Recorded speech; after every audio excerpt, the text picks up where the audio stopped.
Hello YouTube, this is Brad with a knife review on the Emerson Gentleman Jim.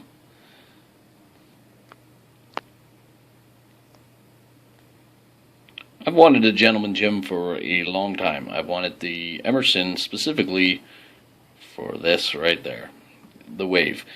A few other knives have taken on that technology from Emerson, but they're not the knives that I wanted. Kershaw has a couple that are sort of low end, and of course Zero Tolerance has a couple, but not in the style that I was looking for. I like the slim, more streamlined spear point type knife, and this was the one that really caught my eye. So what we have here is, again, the Emerson Gentleman Jim in the plain edge in the Stonewashed finish. The blade length on this is 3.75 inch and overall length of 8.55. We have a blade thickness of 0.125 with a Rockwell hardness of 57 to 59. Handle material on this knife is G10, and it has a titanium liner lock.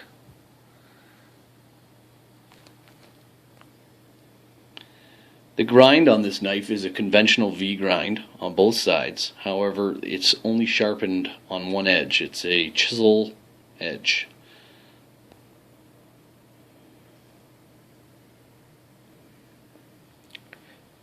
When I picked up this knife, the first thing I noticed right off the start was the clip it comes with is extremely strong.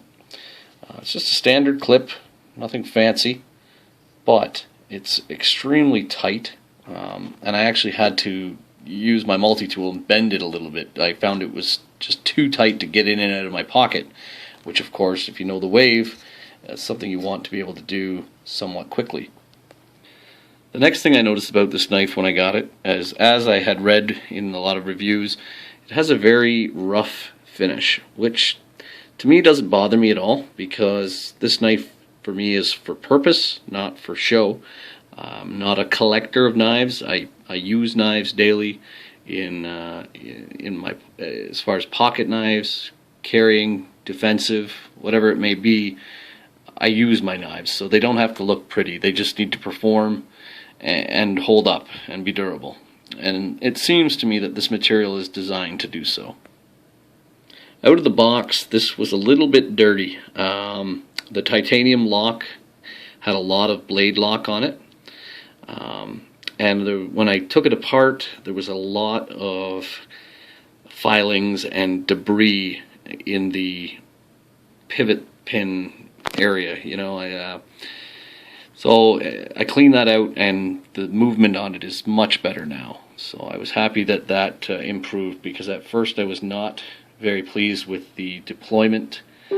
The way it felt coming out was very gritty, and that has since improved significantly, and the lock stick has improved since cleaning it, as well as just using it more daily, keeping it broken in. What I like about the construction of this knife is that it is very simple. We have a standard flathead pivot screw, which is easy to get in and out, and the knife is very easy to take apart for maintenance. I like the thumb stud on it. It's very functional. It works. Again, no frills, no flares, just very simple. But the knife is very attractive with the stonewash. Hard to see with the camera, but it is a nice finish. The blade is very well made. The rest of the knife, it's rough, but it's not designed to be. Like I said, it's not designed to be pretty. It's designed to be functional. You got a lanyard hole at the end here, and of course the patented Wave, which is just awesome. Awesome deployment. So here's what it looks like folded. It's very slim. Doesn't take up a lot of space in the pocket, which I like. It's got a nice weight to it. haven't got the weight on hand, but I think it's somewhere around 4.5 ounces, and it's substantial. It's fast. It's got a little bit of a squeak in the way I've got the pin positioned. I don't know if you can hear that or not, but it's there. I've got it a little bit tighter because when it's a little bit looser, there is a little bit of blade play from left to right. And I don't need it to be really loose because out of the pocket with the wave, it's fast. So it can be a little bit tighter. I'm going to try to demo the deployment out of pocket. Fast. It's hard to do this holding my phone. Let's see if I can fix the angle a bit here.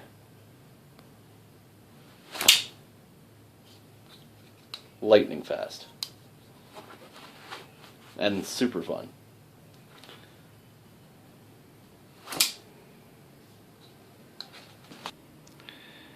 I'm up here in Canada, so this knife was a little bit hard to get from the United States.